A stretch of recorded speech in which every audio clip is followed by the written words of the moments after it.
Glosario de farmacología asociada a enfermedades metabólicas. Las enfermedades metabólicas o errores congénitos del metabolismo son un grupo numeroso de enfermedades mayoritariamente hereditarias, cada una producida por el bloqueo de alguna vía metabólica en el organismo. El efecto de estas alteraciones varía según la vía afectada y la severidad del bloqueo. La mayoría de los trastornos metabólicos están causados por el hecho de que una sola enzima no la produce el cuerpo o no funciona adecuadamente. El código necesario para crear esa enzima específica está contenida en un par de genes que, si son defectuosos, pueden provocar un trastorno metabólico. A continuación, nombraremos las enfermedades que se encuentran dentro de los distintos tipos de alteraciones nombradas anteriormente, nombrando sus fármacos y profundizando en los de mayor prevalencia. Alteración en el metabolismo de los glúcidos. Diabetes. La OMS define la diabetes como una enfermedad que aparece cuando el páncreas no produce insulina suficiente o cuando el cuerpo no es capaz de utilizarla eficazmente. Como consecuencia de esta enfermedad, aparece la hiperglucemia. Podemos encontrar la diabetes tipo 1, que es debido a la ausencia de síntesis de insulina, la diabetes tipo 2, causada por la incapacidad del cuerpo para utilizar la insulina eficazmente, lo que puede ser consecuencia del sedentarismo o la obesidad. Para tratar esta enfermedad se utilizan diversos medicamentos, los cuales se dividen en familias. Figuanida. Las figuanidas son un grupo de medicamentos que funcionan como antidiabéticos orales para el tratamiento de la diabetes mellitus y algunos como antimaláricos. Metformina. Su uso clínico es en pacientes con diabetes tipo 2. Su uso puede ser de forma independiente o en conjunto con otra familia de fármacos. Su mecanismo de acción ocurre por inhibición de la gluconeogénesis y la glucogenólisis. Potencia la sensibilidad a la insulina en el músculo y tejido periférico, mejorando su captación y utilización. Además, retrasa la absorción intestinal de la glucosa. Su vía de administración es de tipo oral en tabletas de 500 u 850 miligramos. La dosis inicial son de 550 miligramos y la máxima es de 2550. Se puede administrar junto o después de cada comida. Debe continuar su dieta con una distribución regular de la ingesta de carbohidratos durante el día. Si tiene sobrepeso, debe continuar con su dieta hipocalórica. Su efecto farmacológico se absorbe en el intestino delgado. Esta no sufre biotransformación. Su vida media es de 1 hora con 30 minutos hasta 3 horas. Su excreción es renal y un 90% dentro de las primeras 12 horas y en su totalidad a las 24. Entre los efectos adversos se encuentran síntomas gastrointestinales como diarrea, náusea, anorexia, incluso puede llegar a disminuir la absorción de la vitamina B12 y ácido fólico. Su nombre comercial es Dianbeno. Otros tipos de fármacos tenemos la fenformina y la buformina. Sulfonilureas. Existen tanto de primera como de segunda generación. Mecanismos de acción. Las sulfonilureas estimulan la liberación de insulina desde el páncreas y también aumenta la sensibilidad de los tejidos periféricos a esta hormona. ¿Cómo lo hace? A través del receptor de sulfonilurea, el cual se encuentra en el canal de potasio ATP sensible. Se une a este canal inhibiendo la salida del potasio de la célula beta del páncreas, lo que conlleva a la despolarización de la membrana y también a la entrada de calcio, lo cual permite liberar las vesículas con insulina. Glibenclamida. Uso clínico. Utilizada en diabetes mellitus tipo 2, cuando no puede controlarse mediante dieta, ejercicio físico y pérdida de peso. Coadyuvante de insulina en diabetes insulino dependiente. Mecanismo de acción. Estimula la secreción de insulina por células beta del páncreas. Reduce la producción hepática de glucosa y aumenta la capacidad de unión y de respuesta de la insulina en tejidos periféricos. Vías de administración y dosis. Vía oral. Su dosis mínima es de 1.5 miligramos y la máxima de 20 miligramos al día. Debe administrarse inmediatamente antes de la primera comida abundante. Alcanza concentraciones máximas dentro de 4 horas y se metaboliza en el hígado. Se une a proteínas plasmáticas, es excretado a través de la orina y heces y su vida media es de 10 horas. Algunas de las reacciones adversas son diarrea, náuseas, dolor abdominal. Poco frecuentes puede ser alergia, elevación de enzimas hepáticas. Efectos farmacológicos. Estimula las células beta del páncreas y hace que aumente la liberación de la insulina preformada, acción que depende de su unión a una porción receptora del complejo que regula la entrada de potasio en las células beta del páncreas. Reduce las concentraciones plasmáticas de glucosa en pacientes con diabetes mellitus tipo 2. También favorece la eliminación renal de agua. Otros fármacos de esta familia son glipizida, gliclazida, climepirida, cloropropamida, tolosamida, acetoxamida, tolbutamida. Secretagogos de acción rápida, glinidas. El mecanismo de acción de estos fármacos es similar a la de las sulfonilureas, ya que actúan provocando la liberación de insulina desde las células beta del páncreas a través de una serie de hechos que comienzan con la unión de este a un canal de potasio sensible a ATP. La concentración plasmática se obtiene en su totalidad antes de 1 hora. Estos fármacos se metabolizan en el hígado y tienen vida media entre 1 a 2 horas. En el caso de la repaglinida, su biodisponibilidad es de 56 a 63% y su unión a proteínas es de un 98%. Dentro de esta familia encontraremos a los fármacos repaglinida y nateglinida. Tiazolidinedionas o glitazonas. Son fármacos que actúan como agonistas de los receptores proliferadores de peroxisoma gamma, que mayoritariamente se encuentran en el tejido, logrando así disminuir la resistencia a la insulina. Estos fármacos se unen a proteínas plasmáticas casi el 99% y son metabolizados por vía hepática. En esta familia podemos encontrar dos fármacos, los rosiglitazona y pioglitazona. En este caso hablaremos de la rosiglitazona. Uso clínico: se utiliza para controlar la diabetes mellitus tipo 2. Mecanismo de acción: la repaglinida reduce el nivel de glucosa en sangre, estimulando la secreción de insulina del páncreas, un efecto que depende de la función de las células beta de los islotes pancreáticos. La repaglinida es un secretagogo oral de acción corta. Vías de administración: su dosis inicial es de 4 miligramos al día. Si después de 8 semanas no se alcanza una respuesta clínica satisfactoria, se puede aumentar a 8 miligramos al día. Se puede tomar con o sin alimentos 1 o 2 veces al día. Efectos farmacológicos: aumenta la sensibilidad a la insulina en el músculo esquelético, tejido adiposo e hígado. Y lo encontramos con su nombre comercial como Novonorm. Inhibidores de la alfa-glucosidasas. Tenemos la cabarosa. Su uso clínico es para el tratamiento de diabetes mellitus tipo 2. Su mecanismo de acción: inhibe a las alfa-glucosidasa intestinal, retrasa de modo dosis dependiente la digestión de disacáridos, oligosacáridos y polisacáridos. La glucosa derivada se libera y pasa a la sangre más lentamente, reduciéndose y retrasando el aumento postprandial de glucosa. Su vía de administración es de tipo oral. Se ingiere con un poco de agua al principio de una comida o bien se puede masticar con los primeros bocados de la comida. En caso de hipoglucemia, se utiliza la glucosa en lugar de la sacarosa. La dosis normal es de 50 miligramos y se consume 3 veces al día. Sus efectos farmacológicos: inhibe las enzimas intestinales que contribuyen a la descomposición de los disacáridos, oligosacáridos y polisacáridos. La digestión de estos hidratos de carbono se retrasa en función de la dosis aplicada. Aún más, la glucosa procede de los hidratos de carbono que se liberan más lentamente a la sangre. Por eso, la cabarosa aplaza y reduce la elevación postprandial de la glucemia. Su nombre comercial es Glucovay o Glumida. Alteración del metabolismo de los lípidos. Dislipidemia es la elevación de lípidos y triglicéridos en sangre. Las causas pueden ser primarias o secundarias. Es una alteración en las concentraciones plasmáticas de los lípidos.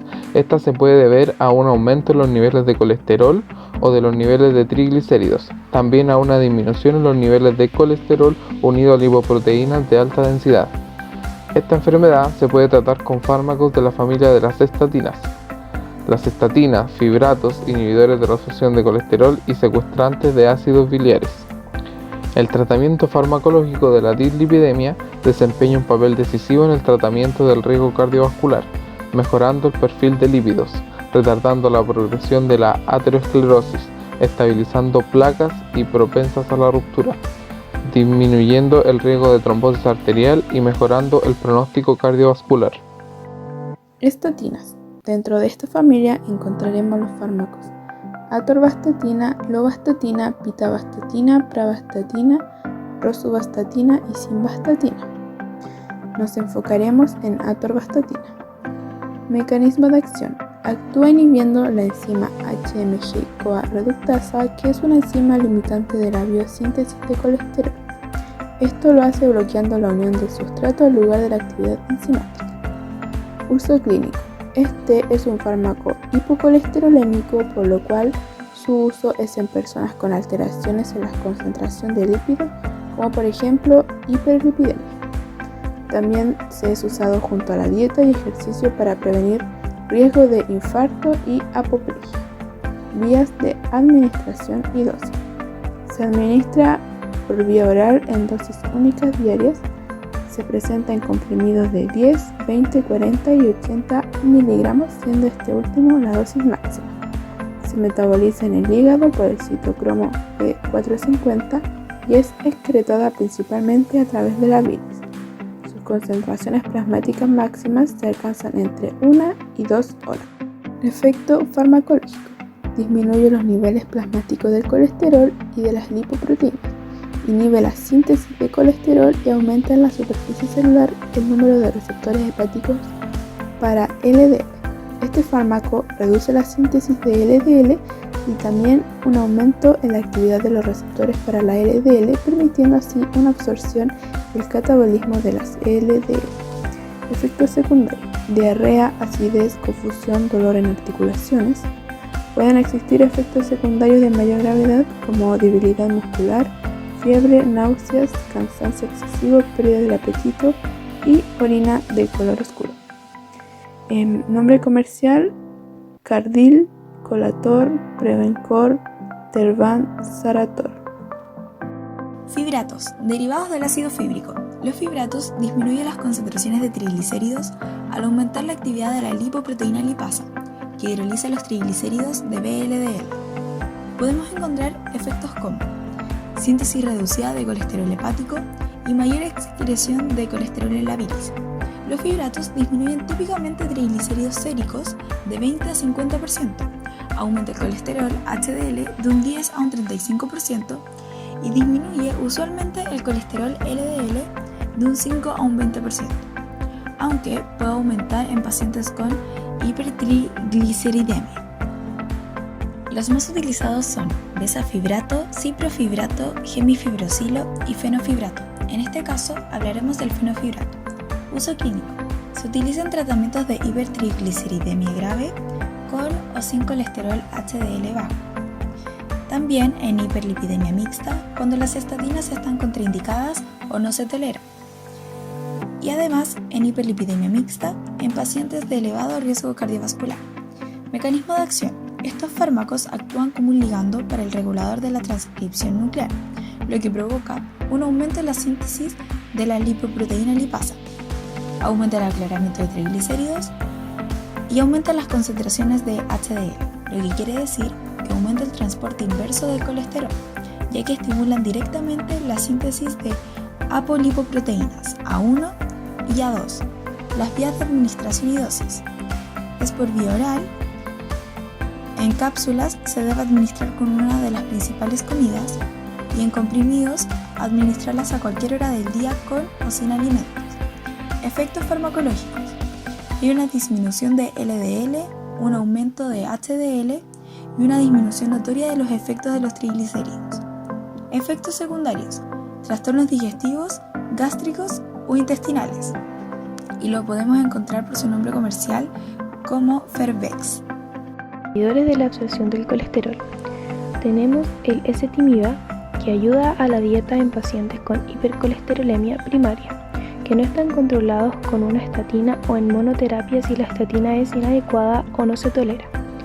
Su mecanismo de acción disminuye el colesterol sanguíneo inhibiendo la absorción del colesterol y fitoesteroles como citoesterol del intestino delgado. El colesterol intestinal se deriva principalmente del colesterol secretado de la bilis y de la dieta. Al inhibir la absorción del colesterol, El ezetimiba disminuye la liberación de colesterol intestinal al hígado, que causa una reducción de reservas del colesterol hepático y un incremento de la depuración de colesterol en sangre. Su vía de administración y dosis es de vía oral con 10 mg por día con o sin alimentos y puede administrarse con una estatina para incrementar su efecto. Secuestrantes de ácidos biliares, colestiramina. Uso clínico. La colestiramina se usa junto con cambios en la dieta para reducir la cantidad de colesterol y de ciertas sustancias grasas presentes en la sangre. Mecanismo de acción. Actúa formando complejos iónicos no absorbibles con los ácidos biliares, que son excretados con las heces. Con ello, una parte de los ácidos biliares producidos en el hígado son eliminados, motivo por el cual tiene un proceso bioquímico compensatorio, a expensas del colesterol circulante en sangre.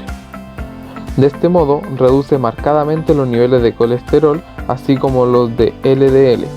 Por el contrario, no afecta o incluso puede incrementar los niveles de triglicéridos. Los efectos sobre HDL son mínimos. Vías de administración y dosis. Vía oral. La dosis recomendada es un sobre entre 3 y 4 veces al día, lo que equivale a 12 a 16 gramos de colestiramina al día. Efecto farmacológico. Disminuye los niveles de colesterol de la sangre actuando a nivel gastrointestinal, de manera que forma compuesto con los ácidos biliares que se forman a partir del colesterol en el hígado, impidiendo su reabsorción y eliminado en las heces. Se administra para impedir la acumulación de colesterol en las venas y arterias del organismo. Efectos secundarios. Estreñimiento, distensión abdominal, dolor de estómago, vómito, diarrea, pérdida del apetito, acidez estomacal. Ejemplos de estos fármacos son la resincolestiramina y efensol. Obesidad. La obesidad es una enfermedad endocrino-metabólica caracterizada por la excesiva acumulación de grasa en el tejido adiposo. La obesidad suele ser el resultado de ingerir más calorías de las que se queman durante el ejercicio y las actividades diarias normales. La obesidad se caracteriza por un índice de masa corporal igual o superior a 30. El síntoma principal es la grasa corporal excesiva, que aumenta el riesgo de padecer problemas de salud graves. Dentro de las familias de fármacos de la obesidad encontramos los inhibidores de la absorción. Dentro de esta familia está Orlistat, Sibutramina y Rimonabant. En este caso hablaremos del Orlistat. Uso clínico. Tratamiento a largo plazo de la obesidad en pacientes definidos como obesos, incluidos los que presentan factores de riesgo asociados a la obesidad, junto con dieta hipocalórica moderada. Mecanismo de acción. Es un inhibidor potente, específico y de larga acción de lipasas gastrointestinales. Actúa en el lumen del estómago y del intestino delgado mediante la formación de enlace covalente con el sitio activo de serina de lipasa gástrica y pancreática. La enzima inactiva no hidroliza la grasa de la dieta. Vías de administración y dosis. Este medicamento se consume por vía oral y la dosis recomendada es de 120 miligramos administrados con agua, inmediatamente antes, durante o hasta 1 hora después de cada comida principal. Si no se consume una comida principal o algo que no contenga grasa, se debe omitir la dosis del medicamento. Efecto farmacológico.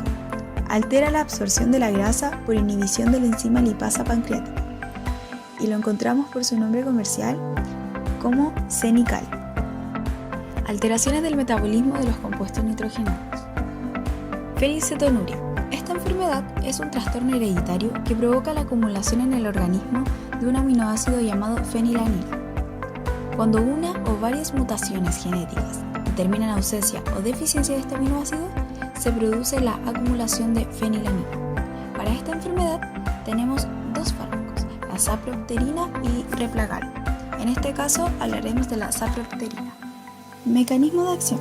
Este fármaco es una versión sintética de la 6-RBH4 natural, que es un cofactor de las hidroxilasas de fenilalanina, tirosina y triptofano. Además, aumenta la actividad de fenilalanina hidroxilasa. Su uso clínico es en pacientes con fenilcetonuria e hiperfenilalaninemia.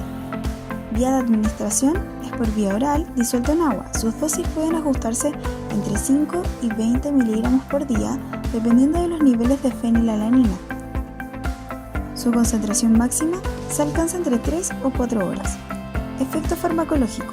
Aumenta el metabolismo oxidativo de la fenilalanina para reducir los niveles plasmáticos de esta, reducir también la acumulación y aumentar la tolerancia de la ingesta de fenilalanina en la dieta. Efectos secundarios, cefalea y rinorrea, pero también se pueden tener unos que son menos frecuentes, como tos, diarrea, vómitos, dolor abdominal y odinofagia. Su nombre comercial es Kuvan. La hipertensión también es conocida como tensión arterial alta o elevada. Es un trastorno en el que los vasos sanguíneos tienen una tensión persistentemente alta, lo que puede dañarlo. Cada vez que el corazón late, bombea sangre a los vasos que llevan sangre a todas las partes del cuerpo. La tensión arterial es la fuerza que ejerce la sangre contra las paredes de los vasos al ser bombeadas por el corazón. Cuanto más alta es la tensión, más esfuerzo tienden a realizar el corazón para bombear. La resistencia a la insulina establece un lazo entre la hipertensión y la enfermedad metabólica. Estimula el sistema nervioso simpático, lo que hace que haya retención renal de sodio y modifica en forma directa mecanismos vasculares. Esto puede justificar que la insulina aumente o disminuya la presión arterial. Hipotiroidismo. El hipotiroidismo, también conocido como insuficiencia de hormonas tiroideas, se presenta cuando la tiroides las produce en cantidades insuficientes. La tiroides produce dos hormonas tiroideas, T3 y T4. Las hormonas tiroideas regulan la forma en que el cuerpo usa y almacena energía. Estas hormonas también contribuyen a que funcionen debidamente el cerebro, corazón, músculos y otros órganos. Si no hay suficiente hormona tiroidea en el flujo sanguíneo, el metabolismo del cuerpo se vuelve más lento. Es una enfermedad relativamente común que afecta a gente de todas las edades y razas. Aún así, las mujeres, especialmente las de mayor edad, tienen más probabilidad de desarrollar hipotiroidismo que los hombres. Tratamiento. Las personas con hipotiroidismo deben tomar todos los días una pastilla que contiene hormona tiroidea sintética para reemplazar la que carecen. La T4 es el mejor medicamento para el hipotiroidismo porque funciona de la misma manera que su propia hormona tiroidea. Levotiroxina. Uso clínico. Hormona tiroidea que se utiliza para condiciones en las que la glándula tiroides no produce suficiente hormona tiroidea. Mecanismo de acción. Efecto idéntico a la hormona natural secretada por la tiroides. Vía de administración. Vía oral. Tomar en ayunas, preferiblemente 1 hora o media hora antes del desayuno. Efecto farmacológico. La tiroxina es la hormona más adecuada para la hormonoterapia de restitución de tiroides debido a su potencia constante y acción. Nombre comercial: Eutirox Novoltiral. Insulina. La insulina es una hormona liberada por el páncreas como respuesta a la presencia de glucosa en sangre.